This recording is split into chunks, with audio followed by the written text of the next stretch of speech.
Hello everyone, and welcome back to Sarge's Briefings. Let me ask you a question. Have you ever filled out a trucking application, talked with a recruiter, answered all the questions, and then suddenly everything stopped? The phone quit ringing, the emails stopped, days turned into a week, and now you're wondering what happened. Did they lose your application? Did somebody else get the job? Did the recruiter just quit calling? Those are questions I've heard for years, and the truth is, there usually isn't just one answer. Today we're going to look at what actually happens after you submit a trucking application, why the hiring process sometimes comes to a stop, and what you can do to improve your chances the next time you apply. This isn't about blaming drivers. It isn't about blaming recruiters. It's about understanding how the hiring process works behind the scenes. Because the more you understand the process, the better prepared you'll be to navigate it. Let's get started.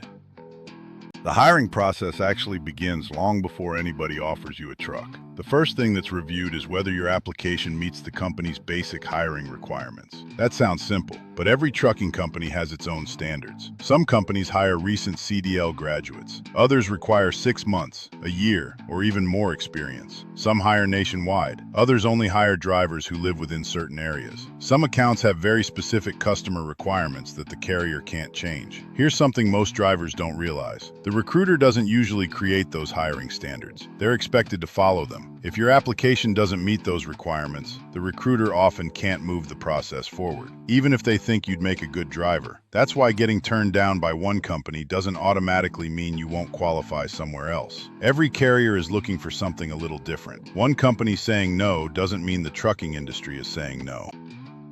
Here's something many drivers never get to see. After you hit submit, your application often begins moving through several different parts of the company. The recruiter may be your first point of contact, but they usually aren't the only person involved. Depending on the company, your application could also be reviewed by processing, safety, employment verification, licensing, compliance, or other departments before you're ever scheduled for orientation. Each department has its own responsibility. One team may verify previous employment. Another may review your driving history. Someone else may be waiting on background information or required documents. If one part of that process slows down, the entire application can appear to stop moving. From the driver's perspective, the recruiter quit calling. From the company's perspective, we're waiting on the next step. Those are two completely different views of the same situation. Understanding that can save a lot of frustration.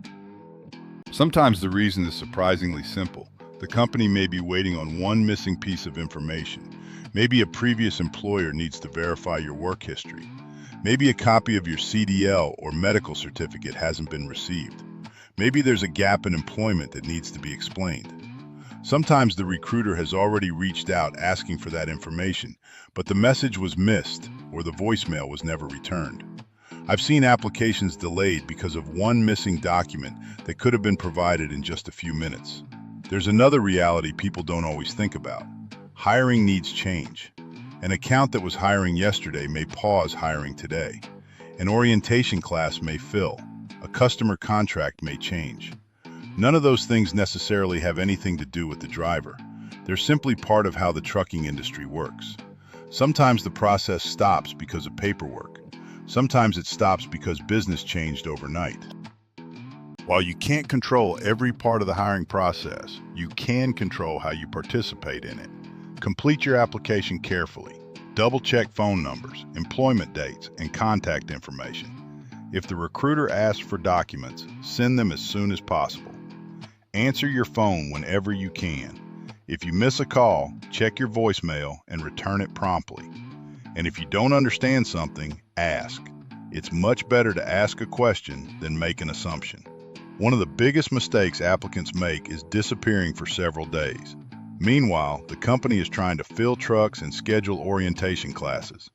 Communication works both directions.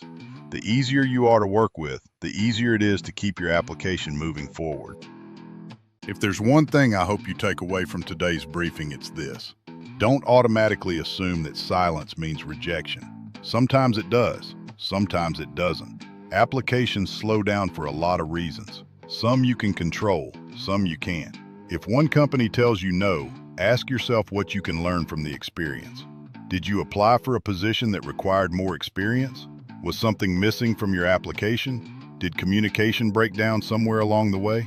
Every application teaches you something, and every application gives you another opportunity to improve the next one. The hiring process isn't about finding reasons to say no. It's about finding qualified drivers who fit what that company needs today. So why did your hiring process stop? As you've probably figured out by now, there isn't one simple answer. Sometimes it's company qualifications. Sometimes it's missing information. Sometimes it's paperwork. Sometimes it's communication. Sometimes the company's hiring needs change. The important thing is understanding that a delay doesn't always mean the end of the road. Keep your information current. Stay engaged. Ask questions when you need answers. And remember that every trucking company has different hiring standards. One company passing on your application doesn't mean another company won't see you as exactly the driver they're looking for. I hope today's briefing helped you better understand what happens after you submit that application. If it did, I'd appreciate it if you'd click the like button, subscribe to Truck Stop Talk with Sarge, and turn on notifications so you don't miss future Sarges briefings. And I'd like to hear from you. Have you ever had a hiring process suddenly stop? What happened, and what did you learn from it? Share your experience in the comments. It may help another driver who's going through the same thing. Until next time, drive safe, make good decisions, and I'll see you at the next truck stop.